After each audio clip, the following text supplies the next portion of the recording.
सबके आगे बढ़े कदम। जीवन पुष्प चढ़ाने निकले माता के चरणों में हम। वंदे मातरम, वंदे मातरम, वंदे मातरम।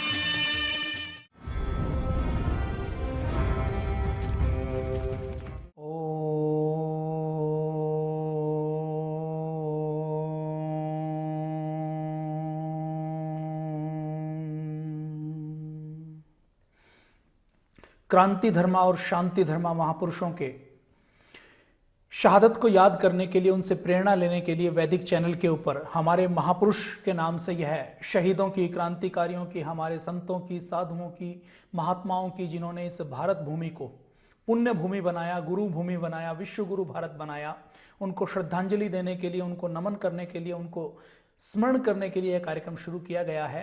तो आज के कार्यक्रम का विषय बहुत आजकल जो चर्चित रहता है वो विषय है। आज हम बात करेंगे स्वतंत्रता सेनानी वीर सावरकर के बारे में।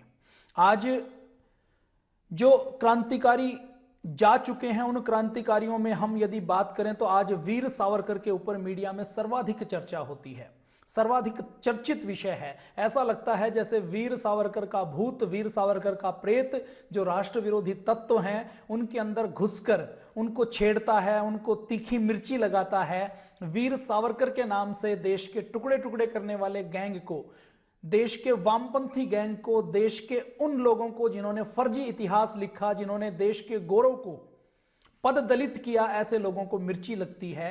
तो आज हम वीर सावरकर की बात करते हैं। वीर सावरकर केवल स्वाधीनता संग्राम के तेजस्वी सेनानी नहीं थे, बल्कि एक सिद्धहस्त लेखक थे, एक विचारक थे, एक भाषाविद थे, एक कवि थे, एक अप्रतिम वीर क्रांतिकारी थे, दृढ़ और दूरदर्शी नेता थे, एक समर्पित समाज सुधारक थे, एक दूरदृष्टा थे, एक महान कवि थे, महान इतिहासकार थे, ओजस्वी वक्ता थे। और वो केवल इतिहास लेखन का काम नहीं करते थे, इतिहासकार नहीं थे, इतिहास निर्माता भी थे। वीर सावरकर के बारे में अटल बिहारी वाजपेयी जी कहते हैं कि वीर सावरकर माने तेज, सावरकर माने त्याग, सावरकर माने तप, सावरकर माने तत्व, सावरकर माने सत्व, सावरकर माने तर्क, सावरकर माने तारुण्य, सावरकर माने तीर, सावरकर माने तलवार, सावरकर माने क्रांति।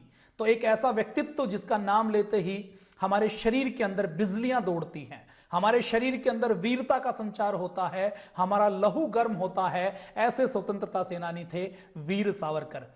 उनकी जीवनी की आज हम चर्चा करेंगे, उनके विचारों की चर्चा करेंगे, उनसे आज हम प्रेरणा लेंगे। वीर सावरकर वो व्यक्ति थे जिन्होंने ब्रिटिश साम्राज्य के लंदन में जाकर, उनकी मांद में जाकर, उस साम्राज्य जिसका सूरज कभी अस्त नहीं होता था, वहां जाकर उनके विरुद्ध क्रांतिकारी आंदोलन खड़ा किया। वीर सावरकर वो पहले व्यक्ति थे जिन्होंने 1905 के बाद, बंग भंग के बाद, लोकमान्य तिलक के नेतृत्व में सबसे पहले विदेशी वस्त्रों की होली जलाई और स्वदेशी का नारा दिया। वीर सावरकर वो पहले व्यक्ति थे जिन्होंने अपने विचारों के कारण बैरिस्टर की पढ़ाई की, उसमें वो अच्छे अंकों से उत्तीर्ण हुए, लेकिन उत्तीर्ण होने के बाद जब उनको कहा गया कि आपको इंग्लैंड के राजा के नाम पर शपथ लेनी पड़ेगी कि आप वफादार रहेंगे, आप जो बैरिस्ट्री की वकालत करेंगे उसमें आप वफादारी की शपथ लेंगे तो आपको डिग्री मिलेगी, तो उन्होंने बैरिस्ट्री की डिग्री के ऊपर लात मार दी थी। वीर सावरकर वो पहले व्यक्ति थे जिन्होंने पूर्ण स्वतंत्रता की मांग की थी। वीर सावरकर वो पहले व्यक्ति थे 1907 से पहले 50 सालों तक 1857 की क्रांति को एक गदर और सिपाही विद्रोह कहा जाता था। वीर सावरकर ने सबसे पहले उसको स्वाधीनता संग्राम बताया और 1000 प्रश्नों का इतिहास लेखन किया। वीर सावरकर वो पहले एकमात्र लेखक थे जिनकी किताब प्रकाशित होने से पहले ही जब्त कर ली गई। उनकी किताब के ऊपर एक नहीं 2-2 देशों में एक साथ प्रतिबंध लगाया गया। वीर सावरकर वो पहले राजनीतिक भारतीय कैदी थे जिन्होंने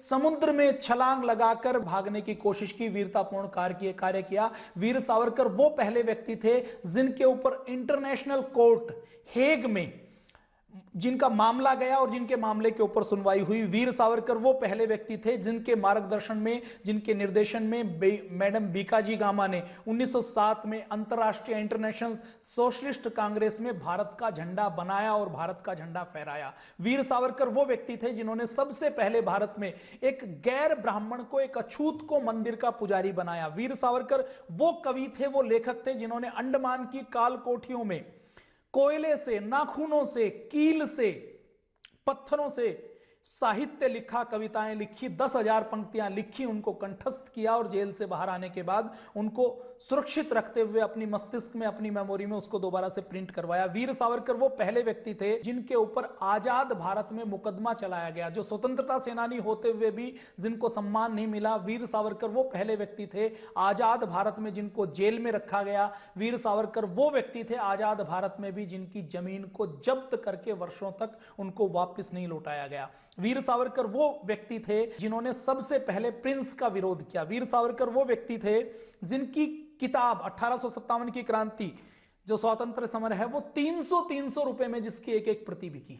वीर सावरकर वो पहले व्यक्ति थे जिन्होंने अद्वितीय काम किया। वीर सावरकर वो पहले व्यक्ति थे जिन्होंने गौ माता के बारे में कहा कि गाय कि केवल हमें पूजा नहीं करनी है बल्कि गाय की रक्षा करने के लिए गाय की उपयोगिता को बढ़ाना है। वीर सावरकर वो व्यक्ति थे जो बुद्ध और युद्ध की बात करते थे। वीर सावरकर वो व्यक्ति थे जो केवल अहिंसा को पाखंड का करार देते थे। वीर सावरकर वो व्यक्ति थे जो अपने राष्ट्र की अवधारणा में वो कहते थे कि भौगोलिक एकता, जातीय गुण और साझा संस्कृति ये राष्ट्र का आधार होता है। वीर सावरकर वो व्यक्ति थे जो पंचशील के, अहिंसा के सिद्धांतों का खुले रूप में आजादी के बाद भी लगातार विरोध करते थे। वीर सावरकर वो व्यक्ति थे जिन्होंने आजादी के बाद, जब भारत आजाद हो गया था, गोवा आजाद नहीं हुआ था, तो गोवा की मुक्ति की मांग उठाई थी।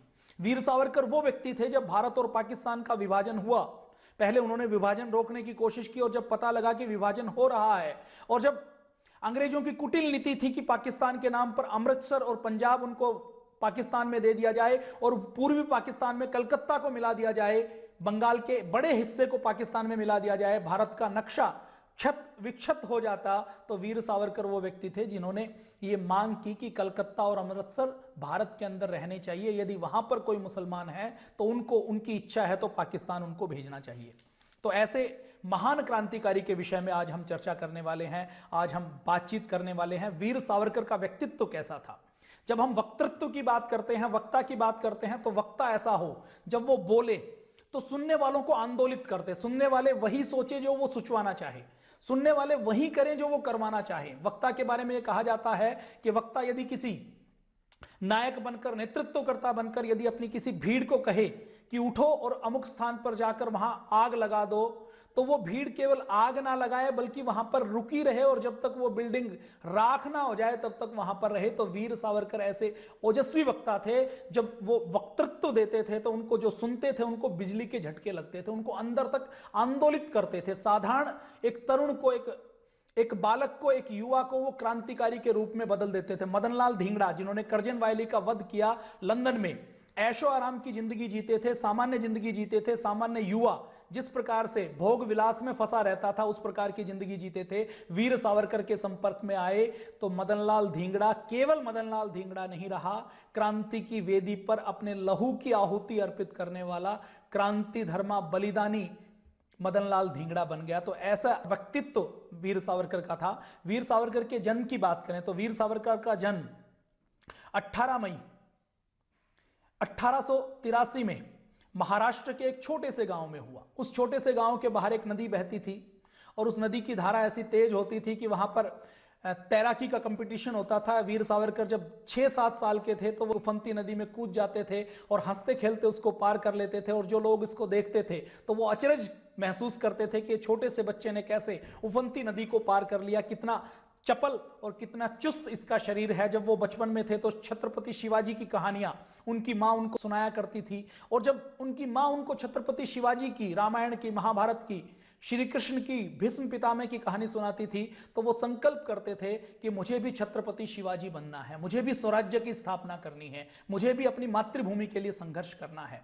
जब वो बचपन में थे तो छत्रपति शिवाजी की तरह ही बच्चों को इकट्ठा करके तीर बनाना, भाले बनाना, कसरत करना, तैराकी करना, कुश्ती करना, मल्ल युद्ध करना, बच्चों का समूह बनाकर उसका नेतृत्व करना, अलग अलग समूह बनाकर उनके अंदर झूठा छद्म युद्ध करवाना, उनका पल कैसे जागे, उनका पौरुष कैसे जाए, उनके अंदर गौरव कैसे जागे, ये सामान्य नेतृत्व के गुण वीर सावरकर को विरासत में मिले थे। उनके अगर हम परिवार की बात करें तो वीर सावरकर के परिवार में उनकी माता, जब वो 9 साल के थे तो उनकी माता उनको छोड़कर चल बसी, और 7 साल बाद जब वो 16 साल के हुए, 15-16 साल के, तो उनके पिताजी भी उनको छोड़कर चल बसे।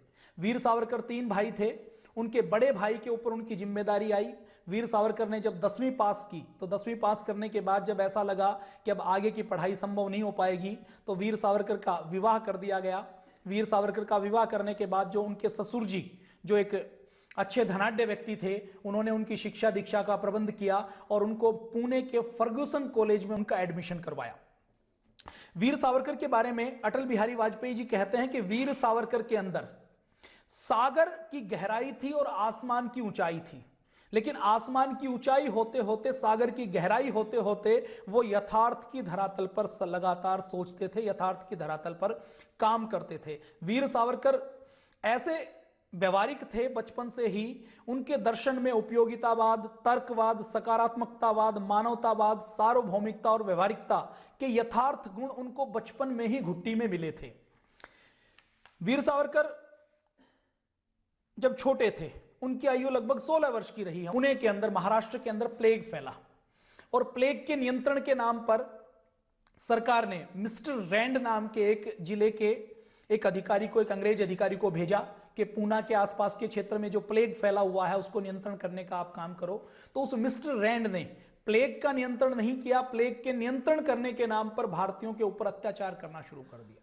प्लेग के नियंत्रण के नाम पर किसी के भी घर से बच्चों को, महिलाओं को अलग कर दिया जाता, मारा जाता, पीटा जाता, कैंपों में रखा जाता कि इनको प्लेग हो गई है। उन कैंपों में खाने की कोई व्यवस्था नहीं होती थी, गंदगी रहती थी। उन कैंपों के कारण प्लेग नियंत्रण के नाम पर प्लेग और ज्यादा फैलता था। तो ये जब दुर्दशा चाफेकर बंधुओं ने देखी तो चाफेकर बंधुओं ने मिस्टर रैंड की हत्या कर दी। इधर लोकमान्य तिलक लोगों को प्रेरित कर रहे हैं, लोकमान्य तिलक जो प्रेरित कर रहे हैं उससे केसरी निकाल रहे हैं, मराठा निकाल रहे हैं। वीर सावरकर जो उस समय बालक सावरकर थे, बालक विनायक दामोदर सावरकर थे। विनायक दामोदर सावरकर के घर की बात करें तो उनको तात्या कहा जाता था। तो तात्या केसरी को, मराठा को पढ़ते थे। तो जैसे ही चाफेकर बंधुओं ने मिस्टर रैंड की हत्या की और मिस्टर रैंड की हत्या के जुर्म में जब उनको फांसी के ऊपर चढ़ाया गया तो पूरे महाराष्ट्र में आंदोलित हुए, युवा आंदोलित हुए और बालक सावरकर के मन के ऊपर भी, तात्या के मन पर भी ऐसा प्रभाव पड़ा कि मुझे भी चाफेकर बंधुओं के रास्ते पर चलना है। और उस समय, उस छोटी सी अवस्था में जब चाफेकर बंधुओं को जब फांसी दी गई तो उस समय बालक तात्या की जो आयु है वो केवल 16-17 वर्ष के आसपास की होगी। तो 16-17 वर्ष की आयु में उन्होंने चाफेकर बंधुओं के ऊपर महाराष्ट्र में पावड़े गाए जाते हैं, जैसे अपने बुंदेलखंड में और दूसरे स्थानों के ऊपर जो लोकगीत गाए जाते हैं, जो वीरता के गीत गाए जाते हैं, तो ऐसे महाराष्ट्र में जो महापुरुषों की जीवनी के ऊपर जो गीत बनाए जाते हैं उनको पावड़ा कहा जाता है। तो उस समय बालक तात्या ने, विनायक दामोदर सावरकर ने उस समय चाफेकर बंधुओं के ऊपर पावड़ा लिखा था। और चाफेकर बंधु ये कहते हुए हंसते हंसते फांसी के फंदे पर चढ़ गए थे कि हम 3 क्या, यदि 7 होते तो भारत माता के ऊपर अपने प्राणों को कुर्बान कर देते। बचपन में ही वो बच्चों को संगठित करके उन्होंने मित्र मेला के नाम से एक संस्था बनाई। लोकमान्य तिलक का लगातार उनको सहयोग मिलता था। उसी समय रानी विक्टोरिया का जब देहांत हुआ तो उसकी जो शोक सभा मनाई जा रही थी, तो उस शोक सभा में देश भर में लोग शोक मना रहे थे। अब मित्र मेला संगठन की बैठक बुलाई गई और उस मित्र मेला संगठन की बैठक में सावरकर ने उस समय ये विरोध करना शुरू किया कि ये जो महारानी है ये तो अंग्रेजों की महारानी थी, हमारी नहीं थी, तो हमें शोक मनाने की आवश्यकता नहीं है। ये हमारे देश की शत्रु थी और यदि शत्रु मरा है तो हमें शोक नहीं मनाना चाहिए, हर्ष मनाना चाहिए। इस शत्रु ने हमें गुलाम बनाया हुआ था। समाचार पत्रों में इसके समाचार प्रकाशित हुए और ये जब किया तो वीर सावरकर की आयु कितनी थी? केवल 18 वर्ष की आयु थी। 18 वर्ष की आयु में उनके बौद्धिक स्तर का चिंतन आप देखिए। तो जब ये खबरें अखबार में छपी, अंग्रेजों को घटना का पता लगा, तो वीर सावरकर के ऊपर कार्रवाई करते हुए वो उस समय जो फर्ग्यूसन कॉलेज में वो पढ़ते थे तो उनको कॉलेज से निकाल दिया गया, उनके ऊपर जुर्माना किया गया, कॉलेज की डिग्री उनको दी नहीं गई। कॉलेज से निकालने के बाद भी वो हतोत्साहित नहीं कह रहे, उन्होंने कहा कि मैं अपनी विचारधारा को बदल नहीं सकता, महारानी विक्टोरिया हमारी दुश्मन है और दुश्मन की मृत्यु के ऊपर मैं शोक नहीं मना सकता, मैं हर्ष तो मना सकता हूं। लोकमान्य तिलक को पता लगा कि एक ऐसा युवा है, क्रांतिकारी युवा, जिसने महारानी विक्टोरिया की शोक सभा का विरोध किया है, तो उन्होंने उस समय उनके मुंह से निकला कि ऐसा लगता है कि महाराष्ट्र में अब छत्रपति शिवाजी का दोबारा से जन्म हुआ है। तो लोकमान्य तिलक जो उस समय के सबसे बड़े नेता हैं, 1857 की क्रांति के बाद एक वैक्यूम छाया हुआ है, एक शून्य है, एक आपातकाल है। उस समय महात्मा गांधी नहीं आए हैं और कोई बड़े क्रांतिकारी नहीं है। उस समय लोकमान्य तिलक बड़े नेता हैं, बड़े क्रांतिकारी हैं। वो बालक तात्या को देखकर, विनायक दामोदर सावरकर को देखकर ऐसा कहते हैं कि महाराष्ट्र में ऐसा लगता है कि दोबारा से छत्रपति शिवाजी आ गए हैं। कॉलेज से निकाल दिया जाता है। कॉलेज से निकालने के बाद भी वो लगातार अपने सेवा के कार्यों में लगे रहते हैं। सेवा के कार्यों में लगे रहने के बाद मित्र मेला संगठन शुरू कर देते हैं। उसको फिर अभिनव भारत संगठन में बाद में बदल दिया जाता है। उसी समय लोकमान्य तिलक, जब बंग भंग होता है, विदेशी वस्त्रों की होली जलाई जाती है, तो उस समय वीर सावरकर का सबसे पहले स्वदेशी का नारा, बहिष्कार का नारा लोकमान्य तिलक देते हैं। वीर सावरकर के मन में आता है कि केवल बहिष्कार ना करें, केवल सामान खरीदना बंद ना करें, अपितु हम यदि विदेशी वस्त्रों को इकट्ठा करके उनकी होली जलाएंगे तो इससे और ज्यादा प्रचार होगा, लोगों के मन में एक छवि आएगी कि हमें विदेशी वस्त्रों का प्रयोग नहीं करना। तो वीर सावरकर वो क्रांतिकारी थे जिन्होंने स्वदेशी के मर्म को समझते हुए सबसे पहले विदेशी वस्त्रों की होली जलाना शुरू किया। लोकमान्य तिलक के नेतृत्व में उन्होंने विदेशी वस्त्रों की होली जलाई और उस जलती हुई होली को देखकर जो आंदोलन खड़ा हुआ स्वदेशी का, उसको देखकर लोकमान्य तिलक के मुंह से निकला, उन्होंने कहा कि यह जो स्वदेशी की आग है या जो विदेशी वस्त्रों की होली की आग है, यह विदेशी साम्राज्य को भस्म करके दम लेगी। लोकमान्य तिलक को बालक विनायक दामोदर सावरकर के अंदर अप्रतिम प्रतिभा नजर आई, तो उन्होंने श्यामजी कृष्ण वर्मा से संपर्क किया। श्यामजी कृष्ण वर्मा कौन है? महर्षि दयानंद के एक ऐसे शिष्य हैं जो वेदों को मानते हैं, महर्षि दयानंद के कट्टर अनुयायी हैं। वो लंदन में, ब्रिटेन में संस्कृत पढ़ाने के लिए जाते हैं। लंदन में उन्होंने एक इंडिया हाउस बनाया हुआ है और उनके पास जो धन संपत्ति है उसको वो क्रांति के कार्यों में खर्च करते हैं। उसके लिए वो क्रांतिकारियों को शिवाजी के नाम पर छात्रवृत्ति देने का, एक स्कॉलरशिप देने का काम करते हैं कि ऐसे विद्यार्थी जो गरीब हैं लेकिन जो भारत से लंदन आकर पढ़ना चाहते हैं और जो जिनका संकल्प हो कि हम पूरी उम्र विदेशी शासकों की, ब्रिटिश साम्राज्य की, अंग्रेजों की नौकरी नहीं करेंगे, ऐसे संकल्पवान युवाओं को मैं स्कॉलरशिप दूंगा, उनके लंदन में रहने खाने का पूरा प्रबंध मैं करूंगा और वो जो शिक्षा दीक्षा लेंगे, शिक्षा दीक्षा लेने के बाद उनको भारत की क्रांति के लिए क्रांतिकारी का काम करना है। तो वीर सावरकर आगे पढ़ना चाहते थे, बैरिस्टर बनना चाहते थे। तो लोकमान्य तिलक उनके लिए सिफारिशी एक पत्र लिखते हैं। उस सिफारिशी पत्र पर श्यामजी कृष्ण वर्मा वीर सावरकर को शिवाजी स्कॉलरशिप देते हैं और शिवाजी स्कॉलरशिप के बाद लंदन में जाने की तैयारी करते हैं। जब वो लंदन में जाते हैं तो लंदन में जाकर श्यामजी कृष्ण वर्मा के सहयोग से वहां पर जाकर वो लाला हरदयाल से मिलते हैं, मैडम बीकाजी कामा से मिलते हैं और वहां पर जाकर उन्होंने इंडियन सोशलिस्ट सोसाइटी के नाम से एक संगठन बनाया, उसकी नींव रखी और वहां पर जाकर उन्होंने क्रांति का काम करना शुरू किया। 1906 में वीर सावरकर लंदन पहुंचते हैं। लंदन जाने के बाद भी वो लगातार अपने समय का सदुपयोग करते हैं। जिस कॉलेज में उनको एडमिशन लेना है उस कॉलेज के एडमिशन की कक्षाओं को शुरू होने में अभी कुछ दिन का समय शेष है, तो उस कुछ दिन के समय में भी वो लंदन में जो भारतीय विद्यार्थी पढ़ रहे होते हैं उनसे संपर्क करते हैं, उनसे संवाद करते हैं, उनको अपने देश की स्थिति के बारे में बताते हैं और उनके मन में क्रांति का बीज बोने का काम करते हैं। इसी प्रकार उस समय विनायक दामोदर सावरकर लंदन में एक रेस्टोरेंट में जाते हैं तो रेस्टोरेंट के 2 पार्टीशन किए हुए होते हैं। एक पार्टीशन केवल भारतीयों के लिए है, एक पार्टीशन जिसमें केवल गोरे जा सकते हैं, अंग्रेज जा सकते हैं। जब सावरकर खाली स्थान देखकर वहां पर बैठने की कोशिश करते हैं तो वेटर उनको रोक देता है और वो कहता है कि यहां पर डॉग्स और इंडियन अलाउड नहीं है, यहां पर केवल अंग्रेज जा सकते हैं। तो वीर सावरकर तिलमिला जाते हैं और संकल्प लेते हैं कि तो हमें तो गुलामी से बाहर निकलना है। तो वहां पर मदनलाल धिंगड़ा मिलते हैं। मदनलाल धिंगड़ा एक सामान्य नौजवान होते हैं। वो जब वीर सावरकर से मिलते हैं तो वो कहते हैं झगड़ा करने का कोई फायदा नहीं है, हम भारतीयों के लिए तो इंग्लैंड के हर रेस्टोरेंट में ऐसी व्यवस्था है, हमें उनके क्लब में घुसने नहीं दिया जाता। तो वीर सावरकर कहते हैं कि मैं इस व्यवस्था को नहीं मानूंगा, ये हमारे देश का और हमारा अपमान है कि ये भेदभाव हमारे साथ किया जा रहा है। तो वीर सावरकर के साथ उनकी बातचीत होती है तो वो वीर सावरकर को भी गुलामी की बदनामी और आजादी का महत्व सिखाते हैं, वीर सावरकर को भी जोड़ लेते हैं। लंदन में जब वो रहते हैं तो लंदन में जाते ही वो युगांतर में, तलवार में अनेक लेख लिखते हैं। एक दिन के लिए भी वीर सावरकर खाली नहीं बैठते, लगातार लेख लिखते हैं। वहां पर लाला हरदयाल से मिलते हैं, मैडम बीकाजी से मिलते हैं, श्यामजी कृष्ण वर्मा से मिलते हैं। वहां पर लंदन में जो उस समय एक प्रमुख केंद्र है, वहां पर वो फ्रांस के क्रांतिकारियों से मिलते हैं, आयरलैंड के क्रांतिकारियों से मिलते हैं, रूस के क्रांतिकारियों से मिलते हैं, लेनिन से वहां पर भेंट करते हैं। जब लंदन में उनको थोड़ा सा समय मिलता है तो लंदन में उनको अंग्रेजी में एक पुस्तक मिलती है जो इटली के क्रांतिकारी मैजिनी के ऊपर होती है। जब मैजिनी की वो जीवनी पढ़ते हैं तो वीर सावरकर के मन में एक आंदोलन उठता है कि ये जो मैजिनी की जीवनी है ये केवल मुझे नहीं पढ़नी, इसको भारत के एक एक युवा को पढ़ाना है। तो वो मैजिनी की जीवनी जो उस समय अंग्रेजी में है उसका मराठी में ट्रांसलेशन कर देते हैं और उस ट्रांसलेशन को भारत भेज देते हैं। भारत में वो मैजिनी की जीवनी मराठी में छपती है और उस मैजिनी की जीवनी को पढ़कर हजारों युवा क्रांतिकारी बनने के लिए तैयार हो जाते हैं।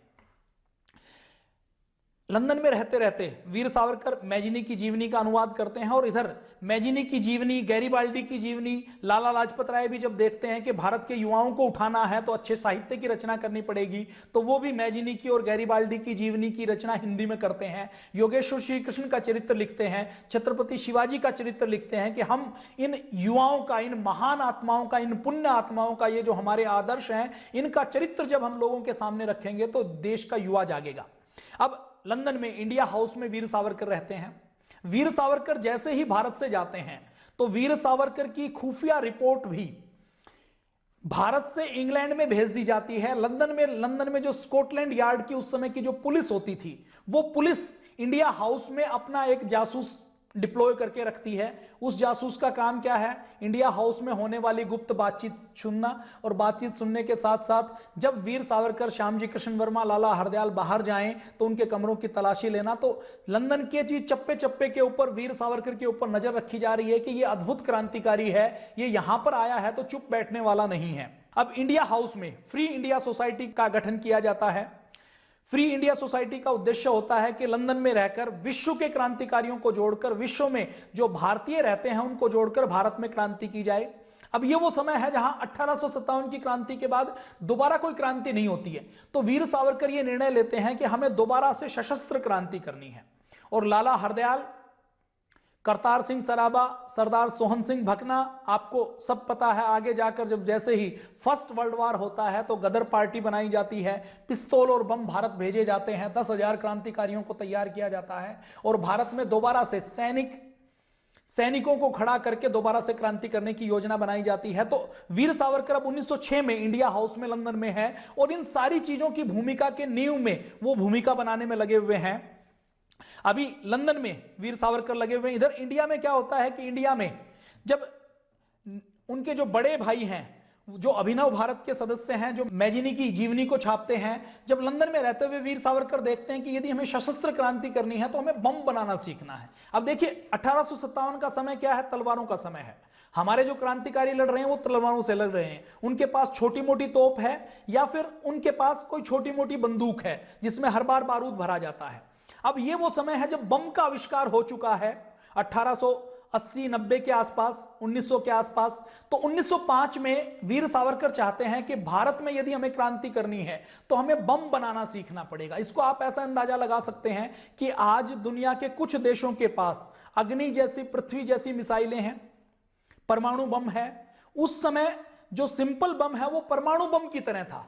उस समय सिंपल बम बनाना सीखना ऐसा था जैसे आज के युग में मिसाइल की टेक्नोलॉजी को सीखना या परमाणु बम बनाने की टेक्नोलॉजी को सीखना। तो वीर सावरकर का निश्चय था कि यदि हम भारत के युवाओं के साथ सशस्त्र क्रांति करनी है तो हमें बम बनाना सीखना है। तो वो बापट और एक हेमचंद्र कानूनगो, इन दो अपने विद्यार्थियों को कहते हैं कि आप लोग फ्रांस जाओ और फ्रांस के क्रांतिकारियों से संपर्क करके उनसे बम बनाना सीखो। तो दो क्रांतिकारी फ्रांस में जाते हैं। फ्रांस में जाकर वो बम बनाना सीखते हैं, बम बनाने का मैनुअल लेकर आते हैं। अब उस मैनुअल की जो एक कॉपी है उसको वीर सावरकर भारत भेजते हैं। भारत में जो उनके बड़े भाई हैं गणेश उर्फ बाबा राव सावरकर, वो उस कॉपी की प्रिंटिंग प्रेस में हजारों कॉपियां बनाते हैं और वो हजारों कॉपियां महाराष्ट्र के क्रांतिकारियों के पास, बंगाल के क्रांतिकारियों के पास, पंजाब के क्रांतिकारियों के पास भिजवाते हैं। तो एक जमाने में ये देखा जाए तो वीर सावरकर ने ये जो काम किया 1905, 6, 7 के आसपास, हमारे क्रांतिकारियों के हाथ में पिस्तौल देना और बम देना, यह वीरता का एक बड़ा काम था, एक शौर्यपूर्ण काम था कि देश के युवाओं को हम खड़ा कर दें, वो देश की आजादी के लिए संघर्ष करें और संघर्ष करते हुए अंग्रेजों से टक्कर ले सकें।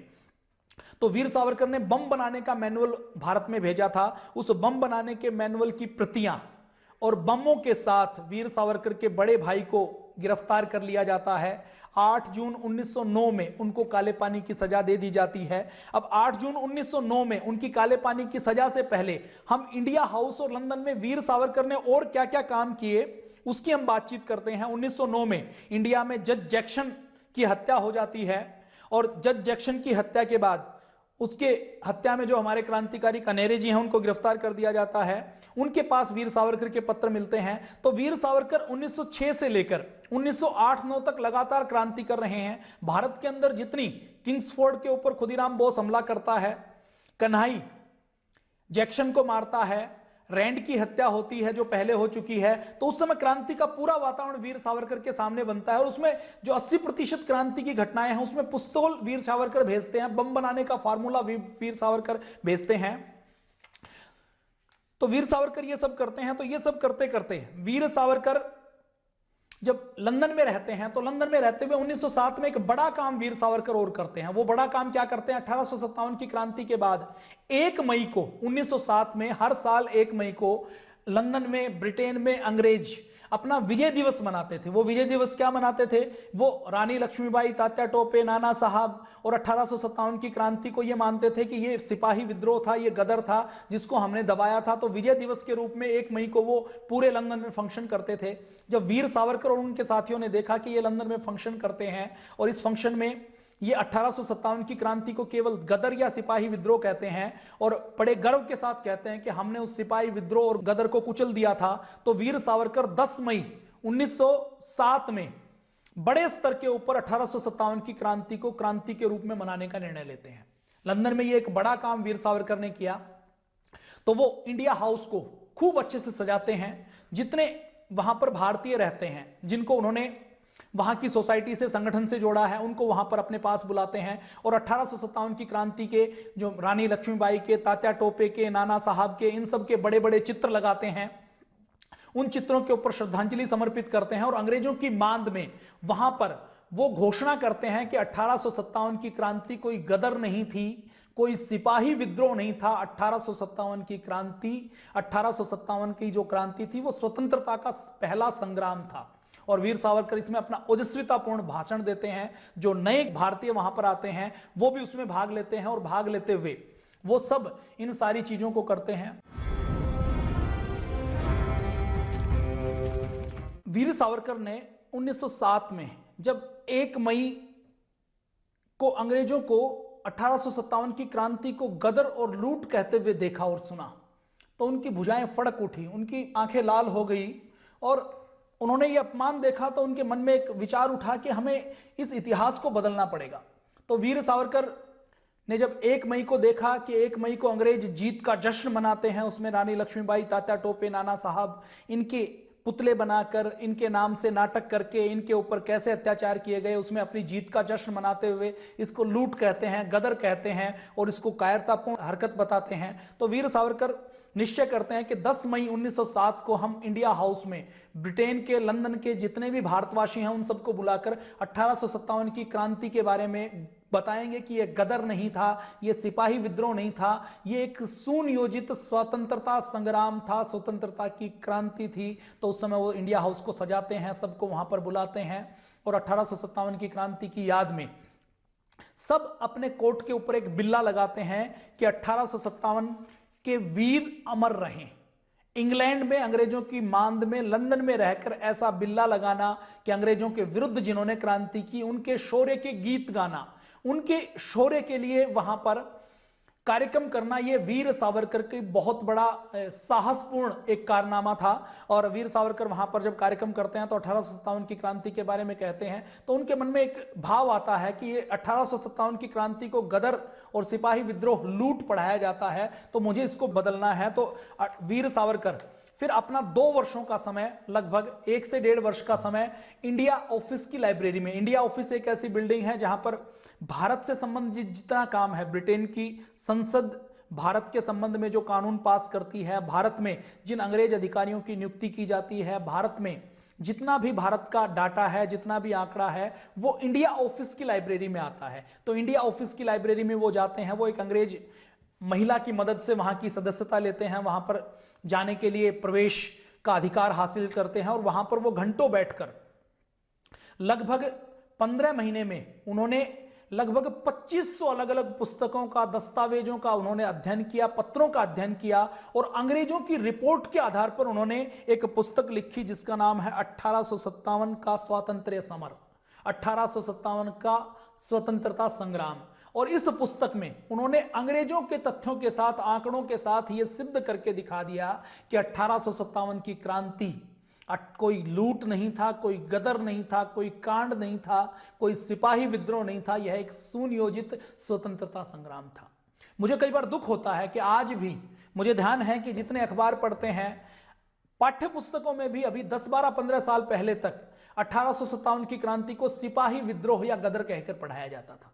वीर सावरकर ने 100 साल पहले, 113 साल पहले यह पहचान लिया था कि यदि हम अपने इतिहास को गदर कह के पढ़ाएंगे, कायरतापूर्ण कहकर पढ़ाएंगे, सिपाही विद्रोह कहकर पढ़ाएंगे, तो हम अपने भारत को कभी भी गौरवपूर्ण नहीं बना पाएंगे, स्वाभिमान युक्त नहीं बना पाएंगे, विश्वगुरु नहीं बना पाएंगे। वीर सावरकर बार बार कहते हैं कि हमारे यहां हम यदि किसी बच्चे से पढ़ते हैं तो वो सिकंदर की बात तो करेगा, लेकिन चंद्रगुप्त और चाणक्य की जब बात आती है तो वह मौन हो जाता है। उसको यह पढ़ाया जाता है कि सिकंदर विश्व विजेता था, सिकंदर भारत में आया और भारत के सारे राजाओं को उन्होंने हराया, लेकिन उसको यह नहीं पढ़ाया जाता कि चाणक्य कौन था, चंद्रगुप्त कौन था और सिकंदर की मृत्यु किसके कारण से हुई, पोरस ने किस प्रकार से युद्ध किया था, पुरु ने किस प्रकार से सिकंदर को हराया था। तो वीर सावरकर बड़े हिमायती थे कि भारत में सही इतिहास पढ़ाया जाए।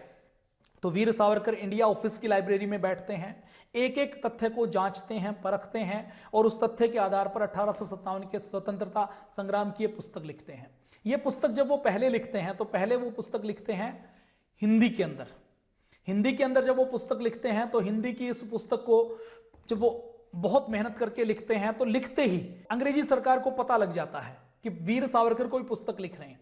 पुस्तक की पांडुलिपि तैयार होती है, वो 2 अध्याय लिख चुके होते हैं, तो इंडिया ऑफिस के उनके कमरे से वो 2 अध्याय गायब हो जाते हैं। ब्रिटेन के जो जासूस है वो उन अध्यायों को चुरा लेते हैं और जब वो उनके 2 अध्याय पढ़ते हैं तो ब्रिटेन की जो स्कॉटलैंड यार्ड की जो पुलिस है वो अलर्ट हो जाती है कि हमें इस पुस्तक के ऊपर प्रतिबंध लगाना पड़ेगा, इस पुस्तक को छपने से रोकना पड़ेगा, क्योंकि यदि ये पुस्तक छप जाती है तो ये क्रांतिकारियों के लिए बहुत बड़ी प्रेरणा का काम करेगी।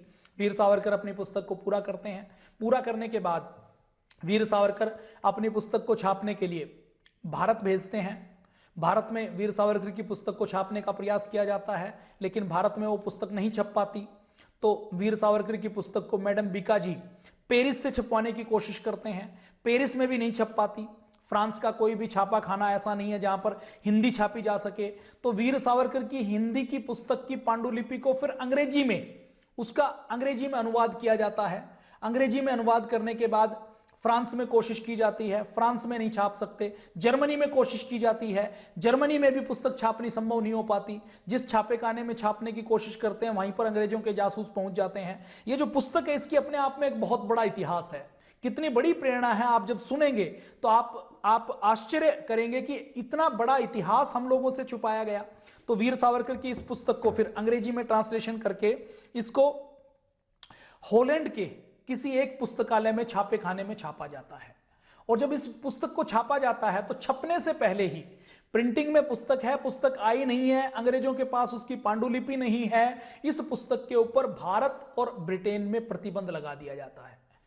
आज तक के साहित्य में यह पहला उदाहरण है जहां किसी पुस्तक के छपने से पहले उसके ऊपर प्रतिबंध लगाया गया हो। ऐसी पुस्तक वीर सावरकर ने लिखी है। वीर सावरकर इस पुस्तक को जब लिखते हैं तो इस पुस्तक को जब प्रतिबंध लगा दिया जाता है तो वीर सावरकर कोर्ट में जाते हैं और कोर्ट में जाकर कहते हैं कि ये क्या मामला है कि पुस्तक के ऊपर प्रतिबंध लगाया गया है, आप बताइए कि इस पुस्तक में गलत क्या है, और आपको यदि पता है इसमें गलत क्या है तो हमें बताइए, और यदि आपको लगता है कि इस पुस्तक में कुछ गलत नहीं है तो आपने प्रतिबंध का आधार क्या है। अंग्रेजों की पूरी कानून व्यवस्था का, जिसमें वो बहुत बड़े मानवतावादी बनने का ढोंग करते हैं, वो कहते हैं कि हमारे कानून और हमारा संविधान सबके लिए बराबर है, उसको कोर्ट में वीर सावरकर चुनौती देते हैं कि आपने मेरी पुस्तक के ऊपर प्रतिबंध कैसे लगाया। अब वीर सावरकर की ये पुस्तक छपती है। ये पुस्तक छपने के बाद चोरी छिपे ये भारत आती है, और भारत आकर इस पुस्तक का महत्व कितना है आप अंदाजा लगा लीजिए। इस पुस्तक की एक एक प्रति 300 रुपए में बिकी है। ये वो समय है 1907 का। आज भी यदि कोई पुस्तक हम छापें तो इस पुस्तक की कीमत है आज भी 250 रुपए है, 120 साल बाद, जब कागज इतना महंगा हो चुका है। लेकिन उस समय आप कल्पना कीजिए, जब छपाई संभव नहीं थी, जब उस समय जब कीमत आनों में होती थी, रुपयों में होती थी, उस समय वीर सावरकर की पुस्तक की एक एक प्रति 300 रुपए में बिकी है।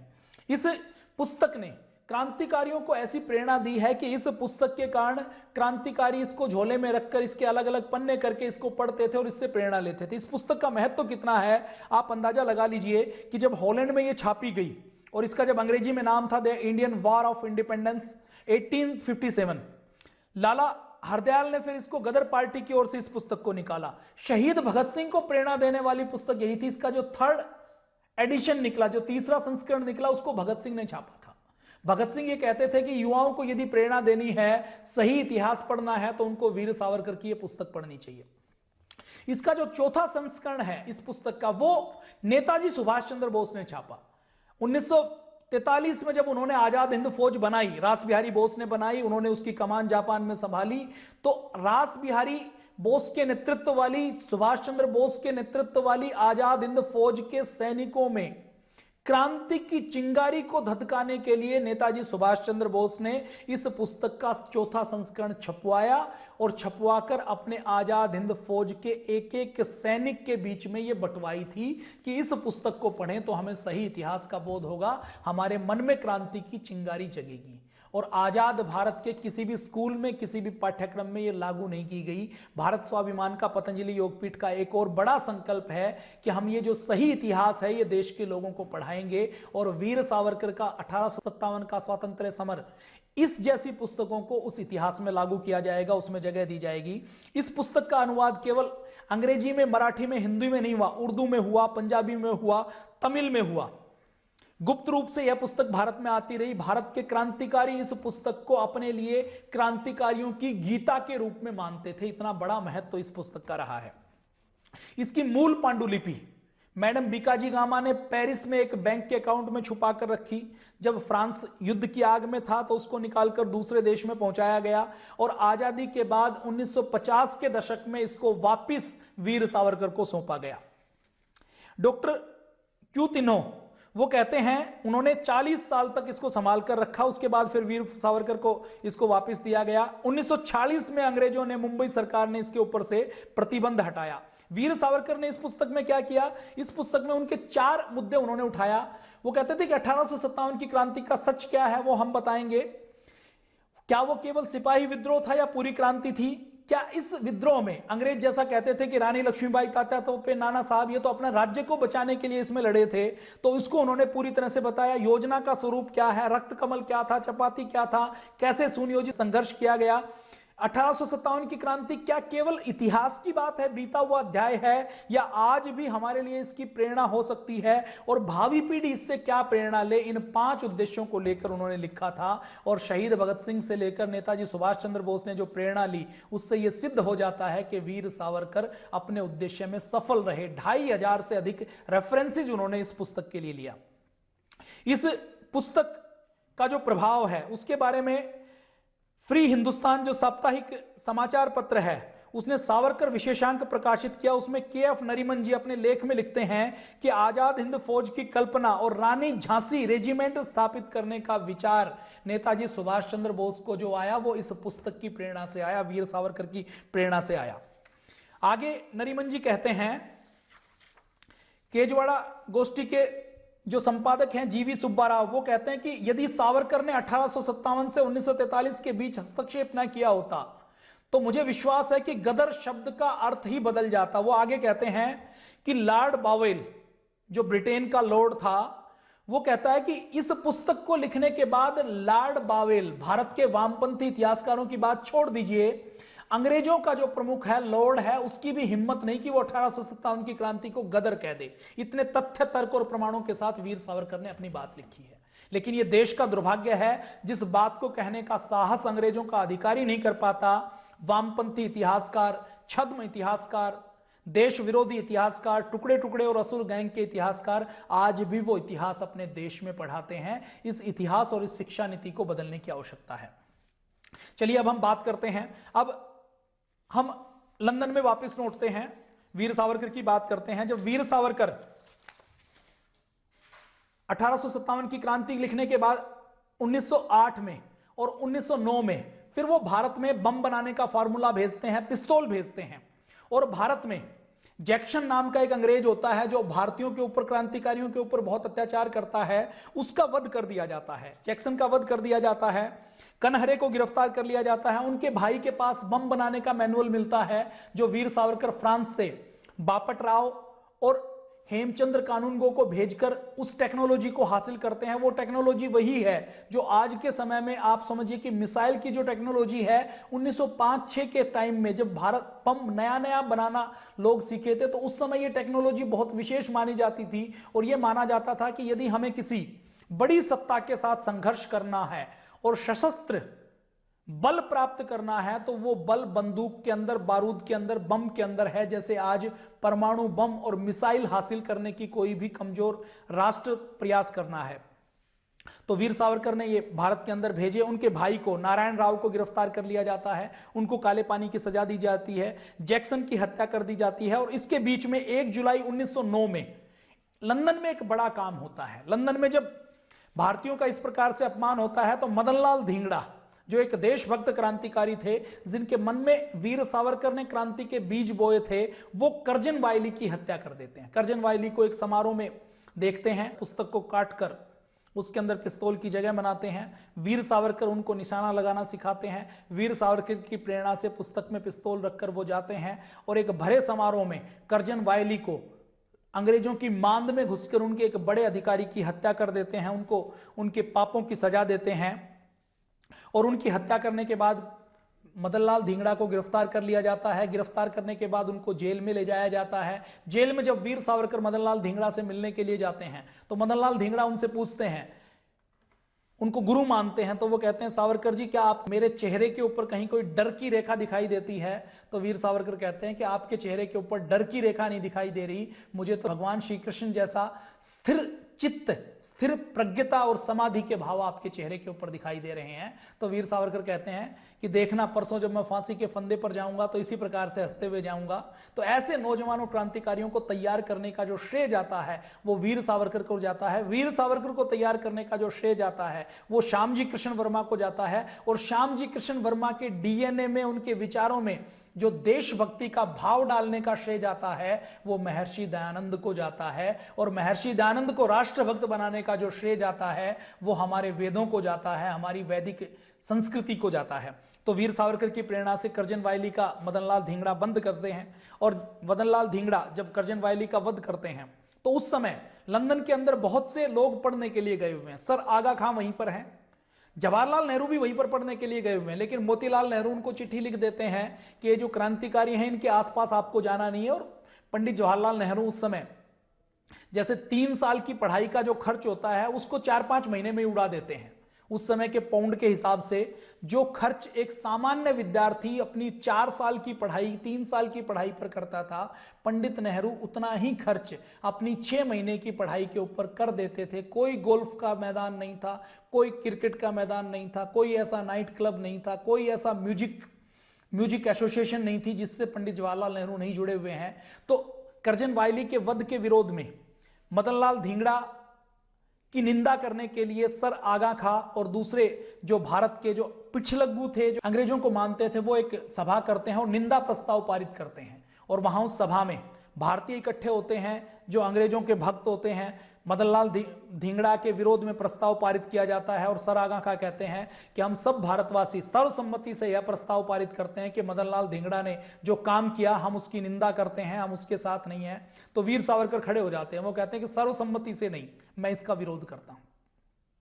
वीर सावरकर विरोध करते हैं तो वहां पर जो कुछ अंग्रेजों के पिट्ठू भारतीय होते हैं, उसमें से एक आयरिश व्यक्ति, अंग्रेज व्यक्ति होता है, वो वीर सावरकर के चेहरे के ऊपर मुक्का मारता है। वीर सावरकर गिर जाते हैं, उनके होठ से खून निकलता है। तो उनके साथ जो अय्यर जी होते हैं वो पिस्तौल निकालकर उसको मारने के लिए जाते हैं, तो वीर सावरकर उसको रोक देते हैं। तो वीर सावरकर के एक साथी उस अंग्रेज के मुंह के ऊपर मुक्का मारते हैं।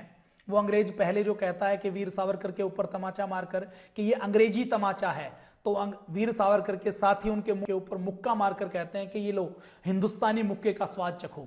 खैर, ये जो सभा होती है जिसमें सर्वसम्मति से मदनलाल धिंगड़ा के खिलाफ निंदा प्रस्ताव पारित किया जाना है, उसका विरोध वीर सावरकर करते हैं और वीर सावरकर के विरोध के कारण यह निंदा प्रस्ताव सर्वसम्मति से पारित नहीं हो पाता, सभा में भगदड़ मच जाती है। तो वीर सावरकर का साहस देखिए, अंग्रेजों की मांद में हैं, अंग्रेजों की पढ़ाई कर रहे हैं, लेकिन अंग्रेजों की हत्या करने वाले भारतीय क्रांतिकारी का खुले रूप में समर्थन करने का साहस कोई वीर सावरकर जैसा वीर ही कर सकता है। नेहरू भी उस समय लंदन में है, लेकिन नेहरू किसी क्लब के अंदर हैं और वीर सावरकर वहां पर अंग्रेजों को मुक्का मार रहे हैं या उनका थप्पड़ खा रहे हैं, उनके साथ संघर्ष कर रहे हैं। तो वीर सावरकर, मदनलाल धिंगड़ा फिर फांसी के फंदे पर जाते हैं। फांसी के फंदे के ऊपर जाकर मदनलाल धिंगड़ा ये कहते हैं कि मैं ये मानता हूं कि मेरे भारत माता का अपमान मेरे राम और कृष्ण का अपमान है और मैं अंग्रेजों को अपना दुश्मन मानता हूं और अंग्रेजों को मारना अपना धर्म समझता हूं। और हंसते हंसते वो फांसी के फंदे के ऊपर झूल जाते हैं। अब ये जो सारा काम होता है, तो वीर सावरकर केवल सभा में विरोध नहीं करते, उस समय अंग्रेजों के अंग्रेजी समाचार पत्रों में लेख लिखते हैं कि मदनलाल धिंगड़ा गलत नहीं है, अंग्रेज अत्याचार करते हैं। तो अंग्रेजों की नजर में वो बहुत ज्यादा, अंग्रेजों की पुलिस उसके पीछे पड़ जाती है। इंडिया हाउस को सील कर दिया जाता है। वीर सावरकर विपिन चंद्र पाल जी के यहां कुछ समय रहते हैं। मैडम बीकाजी और श्यामजी कृष्ण वर्मा पेरिस में चले जाते हैं, क्योंकि अंग्रेजों ने लंदन में बहुत ज्यादा सख्ती कर दी है। तो वीर सावरकर को भी वो पेरिस में बुला लेते हैं। फ्रांस में वीर सावरकर रहते हैं। फ्रांस में रहते हुए जब वो सुनते हैं कि भारत में उनके भाई को गिरफ्तार कर लिया गया है और भारत में उन्होंने जो बम बनाने का फार्मूला भेजा था, उन्होंने जो चीजें भेजी थी, उसके आधार पर भारत में क्रांतिकारियों के ऊपर बहुत से अत्याचार हो रहे हैं, तो वो ये सोचते हैं कि मैं पेरिस में अभी खाली बैठूं, ये ठीक नहीं है। यद्यपि पेरिस के अंदर, फ्रांस के अंदर भी वो दूसरे देशों के क्रांतिकारियों से संपर्क करते हैं, वहां पर लेख लिखते हैं, लेकिन उनका जब मन नहीं लगता कि मुझे लंदन में जाना है, तो वो पेरिस से लंदन वापस आते हैं। इस बीच में भारत में वीर सावरकर के खिलाफ, अंग्रेजी साम्राज्य के विरुद्ध षड्यंत्र करने के लिए उनके खिलाफ वारंट जारी हो जाते हैं। भारत के वारंट टेलीग्राफ से इंग्लैंड में भेजे जाते हैं, लंदन में वारंट जारी हो जाते हैं। वीर सावरकर जैसे ही पेरिस से लंदन में विक्टोरिया स्टेशन के ऊपर ट्रेन से उतरते हैं, उतरते उनको गिरफ्तार कर लिया जाता है। गिरफ्तार करने के बाद उनको कैद में रखा जाता है। कैद में रखने के बाद फिर उनके ऊपर मुकदमा चलाया जाता है। मुकदमा चलाते हुए वीर सावरकर से जब कहा जाता है, जब बातचीत की जाती है, तो वीर सावरकर अपने सारे अभियोगों को नकार देते हैं कि मैंने कोई साजिश, कोई षड्यंत्र नहीं किया। अंग्रेज पीछे पड़े रहते हैं। तो उसके बाद वीर सावरकर कहते हैं कि मेरे ऊपर जो मुकदमा चलाया जाना चाहिए वो लंदन में चलाया जाना चाहिए, उनके वकील कहते हैं। तो अंग्रेज ये चाहते हैं कि लंदन में हम मनमानी नहीं कर सकते, तो वीर सावरकर को वो भारत में भेज देते हैं। वीर सावरकर को भारत में लाया जाता है और इसके बीच में एक बड़ी घटना होती है जिसने वीर सावरकर को वीर की उपाधि दी। ऐसा वीरतापूर्ण कार्य जो छत्रपति शिवाजी और महाराणा प्रताप ने किया, वो वीर सावरकर करते हैं। जेल में मैडम बीकाजी और श्यामजी कृष्ण वर्मा वीर सावरकर से मिलने के लिए आते हैं। तो वीर सावरकर कहते हैं कि मुझे अब भारत ले जाया जाएगा, और जब भारत ले जाया जाएगा तो जिस जहाज से मुझे ले जाया जाएगा वो मार्सल, फ्रांस की एक जगह है, वहां पर रुकेगा। तो मैं मार्सल में जहाज से कूद जाऊंगा, आप वहां पर मिलना, और मुझे अंग्रेजों की कैद में नहीं रहना, मुझे तो अंग्रेजों से लगातार संघर्ष करना है। जहाज में वीर सावरकर को ले जाया जाता है। वीर सावरकर को जब ले जाया जाता है तो जैसे ही फ्रांस का मार्शल्स का तट आता है, तो उस तट में समुद्र के बीच में मार्शल्स के पास वीर सावरकर निर्णय करते हैं कि मुझे अंग्रेजों की कैद से बाहर निकलना है। और उनको केवल कैद से बाहर नहीं निकलना, वो संकल्प करते हैं कि यदि मैं अंग्रेजों की कैद से जहाज से कूदकर समुद्र के बीच में उनको चकमा देकर वीरतापूर्ण ये कार्य करता हूं, उनके हाथ से निकलकर फरार होता हूं, तो भारत के युवाओं को एक प्रेरणा मिलेगी, उनका शोणित जागृत होगा।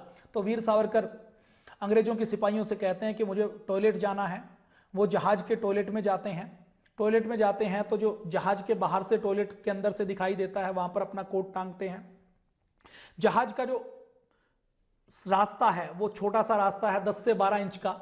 उसमें से वीर सावरकर सीधे सीधे नहीं निकल सकते, तो अपने कपड़े उतार कर वो अपने शरीर के ऊपर साबुन मलते हैं और उस छोटे से सुराख से जो प्रकाश आने के लिए है, जो सीवर की व्यवस्था के लिए है, उसमें से बाहर निकलते हैं, समुद्र के अंदर कूद जाते हैं। और कूद के आप कल्पना कीजिए कि उस व्यक्ति का साहस कितना होगा। अंग्रेजों की कैद में है, अंग्रेजों की कैद से बीच समंदर के अंदर कूदते हैं और दूसरे देश में जहां की भाषा वो नहीं जानते, वहां पर अंग्रेजों की कैद से छूटने की योजना बनाते हैं। तो वीर सावरकर कूद जाते हैं। जैसे ही वीर सावरकर कूदते हैं, बाहर नहीं निकलते, तो जो ब्रिटेन का पुलिस अधिकारी है उसको शक होता है, दरवाजा तोड़ा जाता है। दरवाजा तोड़कर जब वो देखते हैं कि वीर सावरकर तो कूद गए हैं, तो अंग्रेज उनके पीछे बड़े जहाज से, जो छोटी कश्ती के अंदर, बोट के अंदर जो पीछा करते हैं, गोलियां चलाते हैं, बोट से पीछा करते हैं। गोलियां चलाते हुए वीर सावरकर मीलों तक तैरकर तट के ऊपर पहुंचते हैं। तट के ऊपर पहुंचकर वो तट के ऊपर जाते हैं और जाते हुए उनके पीछे पीछे अंग्रेज आ जाते हैं। अंग्रेज उनके पीछे पीछे दौड़ते हैं, गोलियां चलाते हैं। वो जाते हैं और जाकर फ्रांस के कुछ सिपाही उनको मिलते हैं। तो वीर सावरकर कानून के बहुत बड़े ज्ञाता हैं। वीर सावरकर फ्रांस के सिपाहियों से कहते हैं कि आप मुझे गिरफ्तार कर लीजिए, क्योंकि फ्रांस की भूमि है, तो फ्रांस की भूमि के ऊपर ब्रिटेन का कानून लागू नहीं हो सकता। तो वीर सावरकर उनको ये कहते हैं कि मैं यहां पर रिफ्यूजी हूं, शरणार्थी हूं, मुझे आप किसी जज के पास, किसी मजिस्ट्रेट के पास ले जाइए, आप मुझे गिरफ्तार कर लीजिए। अंग्रेज सिपाही अत्याचार करने के लिए, मुझे पकड़ने के लिए आए हैं। तो वो जो फ्रांसीसी सिपाही हैं, उनके साथ दिक्कत क्या है, वो ना हिंदी समझते, ना मराठी समझते, ना वो अंग्रेजी समझते, केवल फ्रेंच वो समझते हैं। और वीर सावरकर फ्रेंच पूरी नहीं समझते। इतने में पीछे से ब्रिटिश सिपाही आ जाते हैं। वो उनको, फ्रेंच के सिपाहियों को कुछ रिश्वत देते हैं और वीर सावरकर को दोबारा से पकड़ लिया जाता है और पकड़कर दोबारा जहाज में वापस ले आते हैं। जब जहाज में वापस लाते हैं तो वीर सावरकर के ऊपर जब वो सोचते हैं कि हम इनके ऊपर अत्याचार करेंगे, तो वीर सावरकर उन सिपाहियों से कहते हैं कि देखो, मैं तो अपना पूरा घर जला चुका हूं, मेरे आगे पीछे कोई नहीं है और मुझे कोई परवाह नहीं है। मेरे शरीर का या मेरा अपमान करने की यदि किसी ने कोशिश की तो वह खुद इसका परिणाम भुगतेगा। तो वीर सावरकर भागने की कोशिश करते हैं, वापस लाते हैं तो उनको एक छोटे से कमरे में बंद कर दिया जाता है, लेकिन उनके अपमान करने की हिम्मत कोई नहीं कर पाता।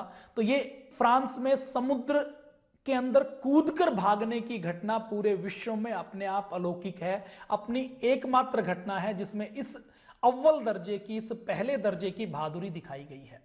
तो वीर सावरकर ये करते हैं। लंदन में क्या होता है कि वीर सावरकर जब बैरिस्टर की डिग्री पास करते हैं, तो बैरिस्टर की डिग्री पास करने के बाद जब कॉलेज से वो डिग्री लेने के लिए जाते हैं, तो कॉलेज वाले उनको एक पत्र देते हैं जिसमें लिखा होता है कि मैं ब्रिटेन के सम्राट की वफादारी की शपथ लेता हूं और मैं आजीवन ब्रिटिश के साम्राज्य के लिए वफादार रहूंगा। तो वीर सावरकर कहते हैं कि मुझे वो डिग्री नहीं चाहिए जिस डिग्री को पाने के लिए मुझे ब्रिटेन के साम्राज्य की वफादारी की शपथ लेनी पड़े। कुछ लोग जो आवाज उठाते हैं ना कि वीर सावरकर ने माफी मांगी, उनके लिए करारा तमाचा है कि जो व्यक्ति अपनी बैरिस्टर की डिग्री को लात मार सकता है, उस समय बैरिस्टर की डिग्री कैसी होती थी आप अंदाजा लगा लीजिए। नेताजी सुभाष चंद्र बोस के पिताजी जानकी नाथ बोस जी, वो बहुत गरीब परिवार में पैदा हुए। अब उनको अमीर बनना है तो उस समय क्या करते हैं, वो मेहनत करके बैरिस्टर की पढ़ाई, वकालत की पढ़ाई करते हैं और वकालत की पढ़ाई करके कुछ ही सालों में कलकत्ता के एल्गिन रोड पर जो भवन आज भी खड़ा है, जिसकी आज की कीमत और कंस्ट्रक्शन कॉस्ट माने तो कम से कम 100 करोड़ रुपए की होगी, वो बना लेते हैं।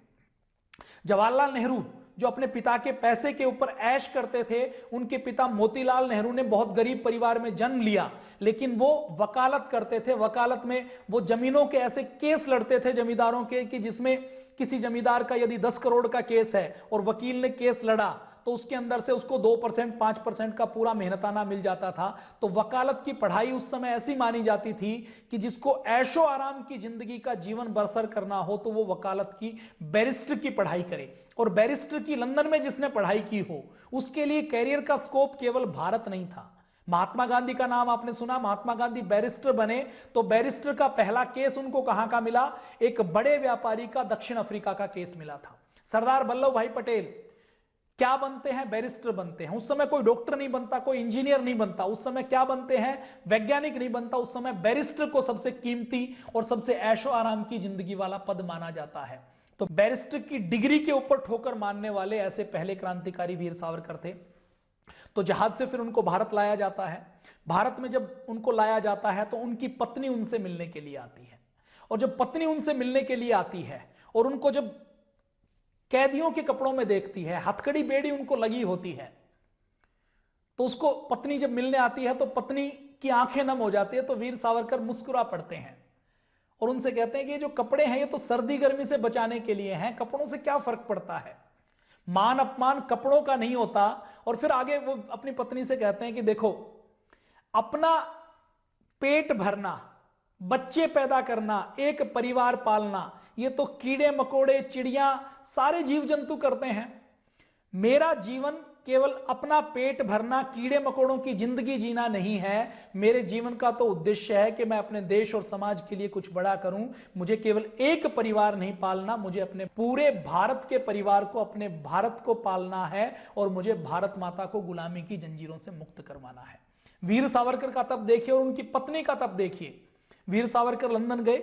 लंदन में जाने के बाद उनका जो बेटा है प्रभाकर, उसको गोदी में छोड़ के गए हैं 2 साल के बच्चे को। जब वो लंदन में रहते हैं तो उनके बच्चे का देहांत हो जाता है। बच्चे का देहांत होने के बाद भी वो क्रांति के काम को रोकते नहीं है।